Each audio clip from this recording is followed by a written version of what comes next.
Manipur kaubi Palen sakhendi Kunsuba chahi chagi oiba leibak asigi puwarida khwaidagi masak naiba mioi asi kanano haina nainaba matamda thoklakkadoriba paukhumdi hizam irabotni haina lobada karimata yetnaba leiroi haukiba chahi kayayam asida mioi kayana mana ujaba mityeng amadi wakhalonda yumfam oiraga mahakpu khangnanaba hotnai masida amana amabu lali natragana chummi haina yetnabagi thoina kanaba leiroi maramdi mahak leibak asigi achouba luchingba amani wafam asimadi miyam pumnamakna yanaraba wafam amani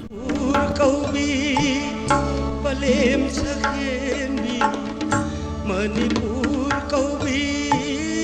palem sakhendi Luchingba haiba asidi miyamna mahakna tawriba thabak adu mayek sengna khanglaba amadi uraba matamdata oirakadawriba saktam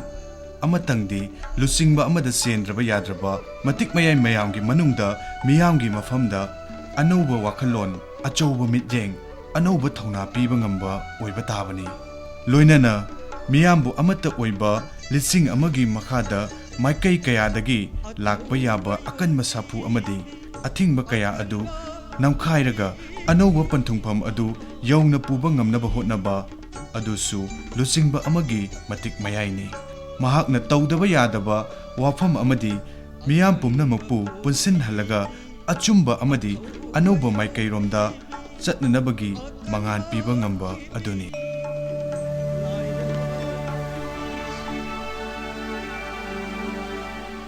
mahakna tawramliba thabak asigi nunggi oiba wafamsing khangnanaba hotnaba tabani mahakna tawramkhiba thabaksing asi yengba matamda aikhoina khangba ngambadi mahakki masada maraibak nungsibagi ichel yawi mikha poningdabagi mihul hulli loinana mafam matamgi matung inna warep lawba ngambagi mathauna amasung miyamgi mafamda achumba tawningbagi wakhalonsu cheli kum lising amaga sanipan marifu tarataru September kuntra langbangi kul humdoi nipanba yumsa kaisha numitta hizam ibonghal amadi songtham chanu thambal ngangbi ani na pui nauringai apokpa hizam ibonghal laikhidabadagi irabot mani ibema ibeton gi nakta moirangkhom saugaijam lekaida leikhi matang sida matau karamna mani ibema saugaijam ongbi ibeton debi manakta lakpano haibadu nainaminaba yai kum lisemaga sanipan marifu tarani thoi the Major P Maxwell ICS Political Agent Manipur gi Superintendent gi matamda Manipur gi konung amanba langbal leiriba kangla amasung kangla gi akoibada leiriba lamsing punna British Reserve Semi Reserve asigi pak sauba square kilometer 3.36 ni British Lengaki Thaudaroi oiriba Political Agent na Manipur gi Superintendent oibagi Pangal sizinaduna mafam masi semkibani mafam masida leiriba mioi-singbu pung 13 gi matam piraga taktuna tanthoklammi makoibu mafam masida amuk hanjilakpa yahalamde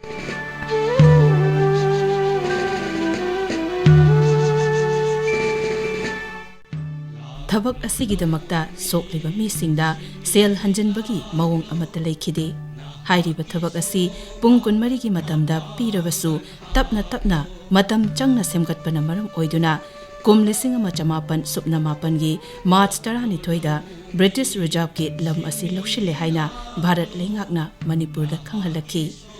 kum 1959 da ningthaugi Reserve ki lam amuk hanjilakna batakshalabasu Assam lengakna khanaramde 1959 da amuk hanna thangate adubu 1953 da Assam lengakna thabak asi pangthokpa nungairaroi haina khanghalaki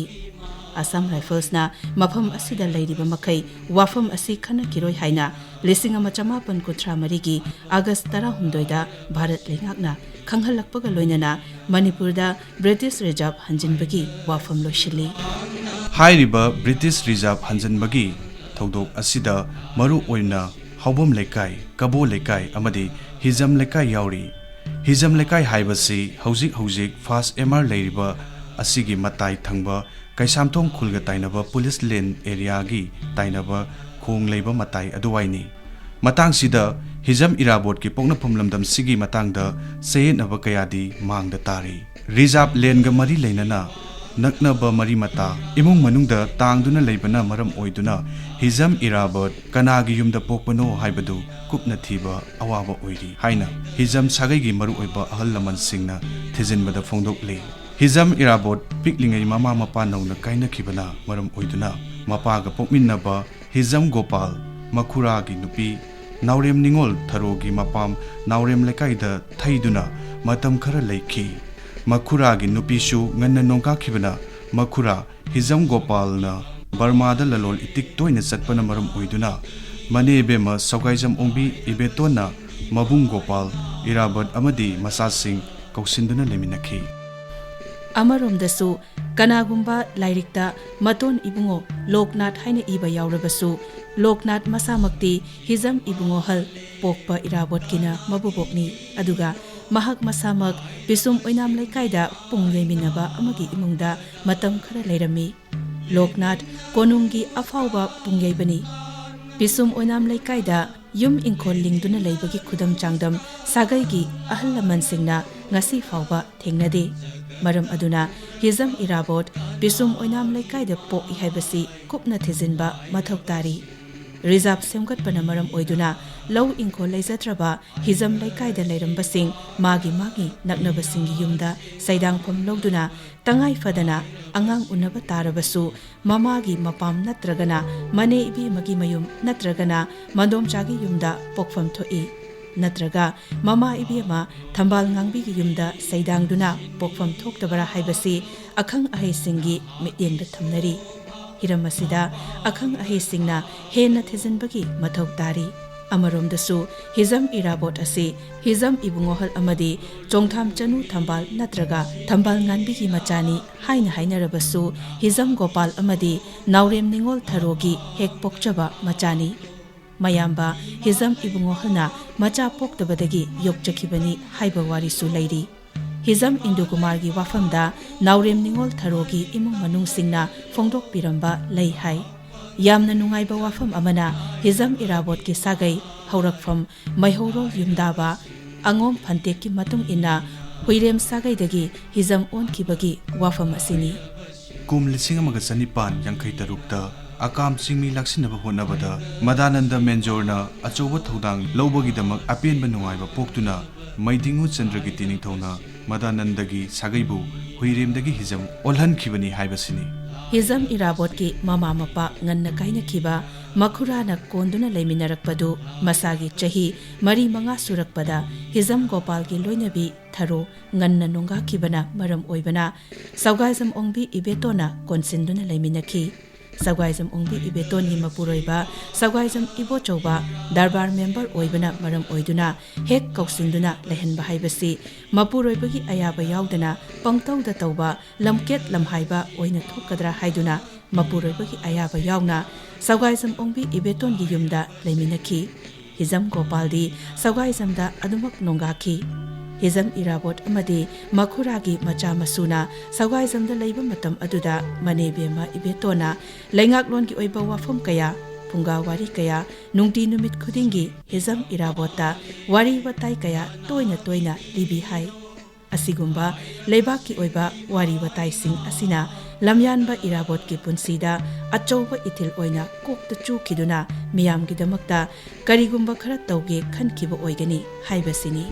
Hizam Irabotna Ihan Hanba Mahi Masing Tamba Hobasi Petrigyu LP Singjamai Thokchom Lekaida Ming Chanduna Lower Primary Loisilaba Matung Johnstone Middle School da Class 5 Lising Amaga Samapan Tarahundoi Fawba Tamlaga Class 6 Dagi Pogos School da Kada Ming Chanduna Class 7 Lising Amaga Samapan Taramari Fawba Tamlaga Daka Dagi Mafam Khangdana Mangkiduna Manipur da Thoraki Amadi Mani Bemagi Manakta Su Sankidre Mahakna Matam Khara Wangkai Ningthem Pukri Mapalgi Maibam Samdingi Yumda Sangjapam Loduna Leki Nakal Amaromda Mabai Bungu Saugaijam Samarendrana Lairik Makha Tamthahoki Aduga Hizam Irabotna Rajnitigi Ithil Sangduna Miyamgidamak Khanba Amadi Thabak Tauningbagi Apamba Poglakhi Mahaki Thoidok Hendokpa Matik Maya Yengduna Matamdugi Maharajna mayambung Chandra Haski machaibema khomdon sana thajaduna mamak ibungo amasung sadar panchai court ki member haptuna irabot member haiba mingthol fangki matamdugi khunai gi chatna launcher nat ki mingda miyamgi kokthaktar na lamba potlung kaya mangba singbagi miyot minai kokhannaba hotnaki apunba phurukki lipun semgatpa lousing piba lairik laisu tambagi ihau amadi nupi singbu awangba thakta pukhatnaba thabak kya changsinki Lising amaga samapan kuntra marida mapanda tariba Manipuri sing tasin khomjinba maraibak maphuruki mamalongi sahityabu nungsiba pukhanduna masigidamak thingnanaba sem saminarai Hizam Irabot ki Lengaklon ki lambi nainarakpa matamda mahakki loinabigi maramda sugaina nainadrabasu samlappa wafam kharadi nainaningai oiri Hizam Irabot ka yumbal lambi da khongtaduna yumpan minarabasu mapuroibana miyamgidamakta thawai yauzaba lengak kamuknabada mirot oina laikhiba ningthokol nungaiba marakta chawjaraklabasu hingnabagi hotnabada kamdowna matamaduda thabak suduna hingani makutta khutlai paiduna lalhau changsin khraba yawoloi amagi nupi amana hingnabasu hotnaba aduga mapuroibagi wakhalda punsi lenba haibasimak awabani adugi sumathakta mabukta macha phangjadrabi amana hingbada awatpagi awatpa ngaktani Irabot ki apamba mama laibaki damak mangjaramba manglansing amadi pamjaramba lambida khomdon sanana kaidonungda ayetpa amata piramde Rajkumari khomdon sanana piriba thauna lingjel asimak piramdrabadi ningthaugi mayokta thabak chatharakpa khudingmak ngaihak leitana khatnaba ngangnaba thoklamlabadi Irabotna awonba amagidamak changsilakpa lambida ayetpa apanba soidana oigani maram aduna khomdon sanagi thaudang asi onthokna chawkhraba khudol amani Rajkumari khomdon sanagi haurupham asi Churachan Maharajga hek thangnaba mayambung ton Rajkumar Chandrahas hainau makong taba Yaskun Police Land leiba amadi Khuraijam Ningol Ibemsa Khuraijambi anigi majaibema ahalni Makhada Manaoibema ahum ayekpam ongbi Lairensna Sanayema Chingakham ongbi Thaninsna amadi Laisram ongbi Gauri Sanani Nupi Marini Piba amaktamak yawi Mingna Rajkumar Gopal Sana Singhani Rajkumari khomdon sanagi mapabung ibungo Chandrahasti macha ibungo macha ibe masingna piklingai da nongaki aduna maboksina masu singbu luna sana cheksinna honarami macha ibe masingna thajanonjaba yarakpa sagai natai afaba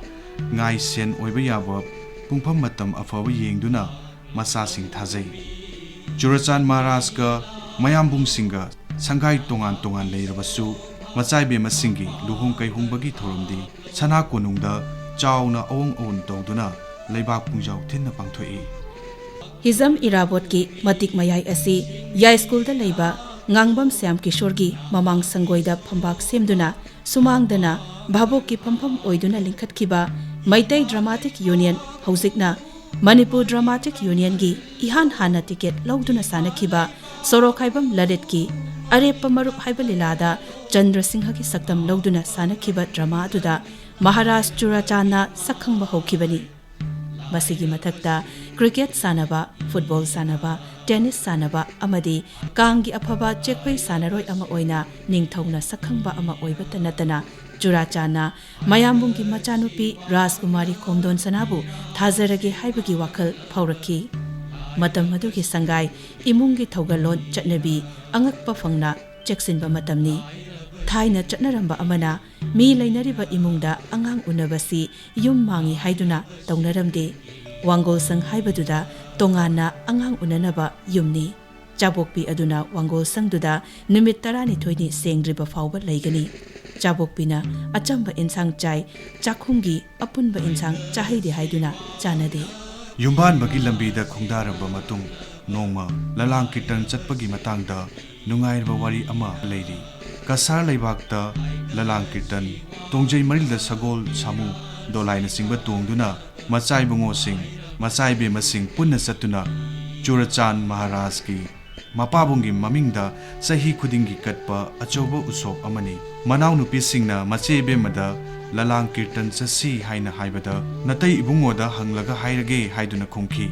कोनाथंगदा नतै इबुंगी अचिनबा थबक लैरे मथंग चहीदा ओइना चटलगे हाइना खुंखी Ningthou कोनगी नुंगाई याइफबा इमुंगदा अवात अपा अमत्ता लैतना हौरखिबा राजकुमारी ममैथंगदा लैता लाइरबगी अवा चैथेंगदा चरा कया सित्तुना मपुंसी लेनखी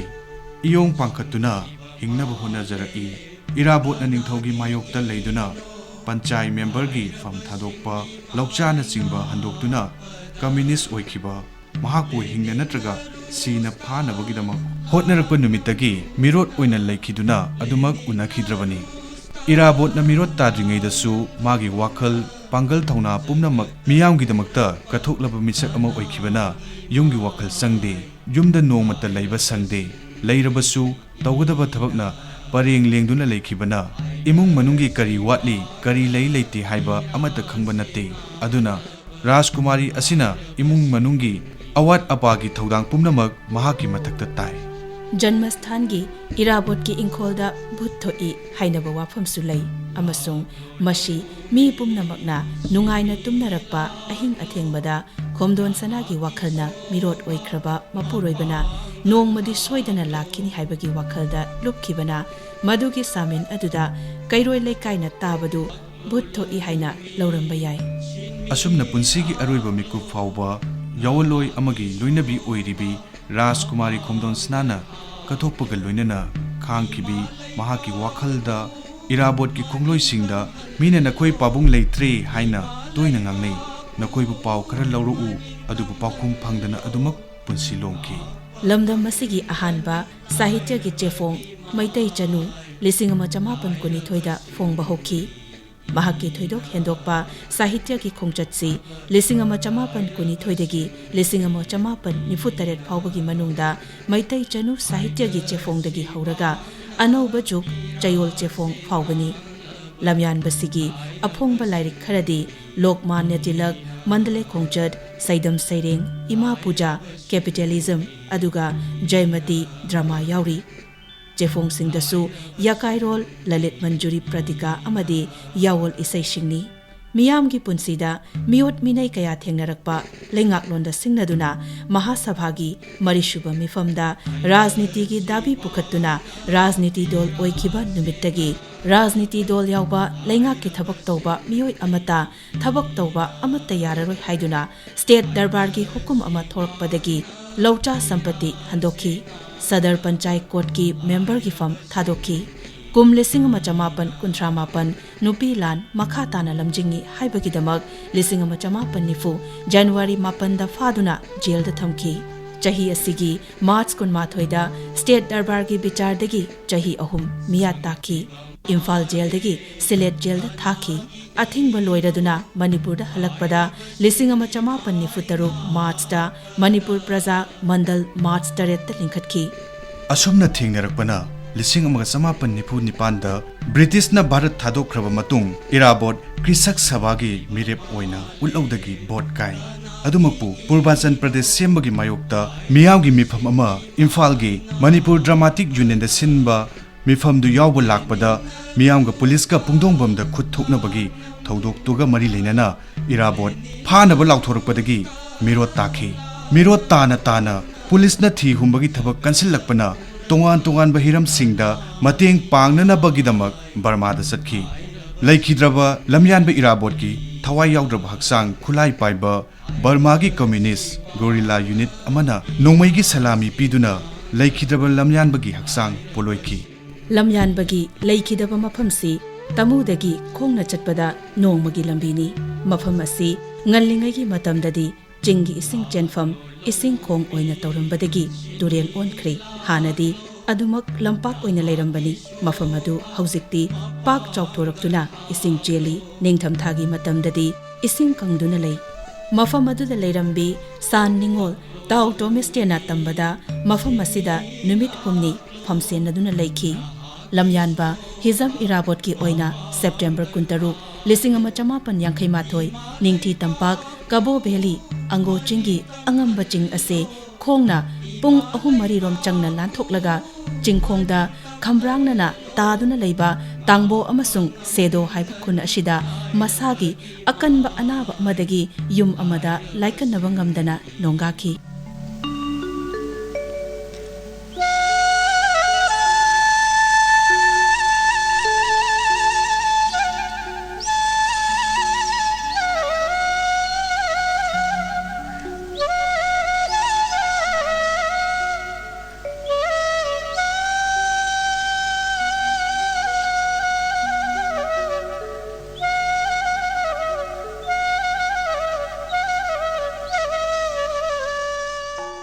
lamyanba hizam irabotagi ngasigi mirolna kari tamba yai amadi ngasigi mirolna lup ama tawbagi wakalon manungda karamna uchal chanana pansinba yai haibasini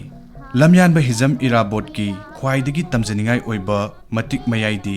ningthaukolda pokpi rajkumari ama laurabasu iraipak iramdamgidamakta masagi phamdagi masagi kanabadagi miyamna hena lumna lauduna kathokhiba anisubada mahakna lingkhat piramba lup khudingmakki oina lakpa sel thunggi khutsu mafam matam miyam punbada sengna uthokpa amadi lup amagi karigumba hiram khanarakpada haudorakliba miyoidugi maming matha fajana panduna lupki warepta isinbagi chatnabi amadi manipur manung amasung manipur gi mapanda pangthokpa mifam khudingmakta mafamdugi miyamgi punsirol hingbagi maong chatna lonchat wathok khudingmak khangna kunai manungda waroisil ama puthokduna miyambu mitmai panghanba ngamkhi amadi matam chuppada lamyanba iraboti miyamgi ihul khangna thabak tawkhiba luchingbani lamyanba irabot na takpiramba lambi shida ngasigi mirolga chana chunana semkat pangamlabadi mipal tangdabagi chatnabi wakhal lawsingi ningtamba purak pangamgani khwaidagi luribadi leibakki luchingba singna khut thinduna takpiramba lambi sing ngasigi mirolna ngasigi khunai awaba tangai phadaba singa chanana khut thaba ngamdaba amadi waroshin puthokpa ngamdaba sini maram aduna lamyanba irabot ki wakhalon taba khaktanatana thabakta onthoknabagi lambiromda changsinnaba hotnabagi tangai phadaba leirabra haibasi ngasigi khunai da hangba achauba wahang ama oiri lamyanba hizam irabot ki maramda mahaki wakhalon gi matangda chahi lisang sitna aikhoina nainaduna lakli ngasigi chawkhalakliba khunai asigi thak yongna chawkhatringagi matamda mahakna matam madugi miyam matam madugi naharol singbu amamamta oina punsinduna ningthau amade loilam leingaki tamthiraba chatna pathapki mayokta lup phawba lingba yadaba matam maduda miyambu matau karamna pau phawlaki karamna pokhi miyamda miyamgi tangai fadaba awonba adu puraknabagi lambida mai pakna saruk yahanba ngamkhibasigi manungda mahakna miyamgi damak miyamgi tangai fadab amadi khunaibu masak khangki haibasini adubu matam madugi miyot minaigi mayokta mahakna leplamba dugumna ngasigi mirolna lup tawriba singna aiba singna sintak loisingna lengak loisingna nainarol singna lamyanba hizam irabot ki karam masak matik mayai wakhalon amadi thabak sing matau tamba yai haibasi khwaidagi maru oina naharol singda takpiba changli chumna khaki leimana ama katba mahaki punsi wari khara linaba lamyanbagi mafamda khudum taduna kok nonba khaknadi lamyanba hizam irabotna pamjaramba manaba khunai amagi manglan mangphawnaba oithokte ngasigi mirolna hayengi mirolgi damak lamyanba hizam irabotki tamjaningai oiba thabakta onthokpa yabasing thabakta onthokduna tunglam chatki mirolda khutsin naramba changli adubu hangningliba wahangdi lamyanba hizam irabot leikidraba matungda khunai asibu kanjaningba khunaibu masak munna khangba oija oithakta ngawdaba leibakki lamyanba luchingba amadi haujiksu tangai fadana leiri oija oithakta ngawraba khunai asibu achumba lambida puraknaba hotnabada irabot kumba luchingba ama mathau tarabra haibasini haujiksu awonba manaba khunai ama puraknaba hotnabada khunaibu masak munna khangba miyoi kaya yamna leibagi haibasisu naharo singna nainaba amadi khangnanaba hotnaba chumle Thangol adomaya thangu thona helauba thangol adomaya thangu thona thangol adomaya thangu thona helauba thangol adomaya thangu thona helauba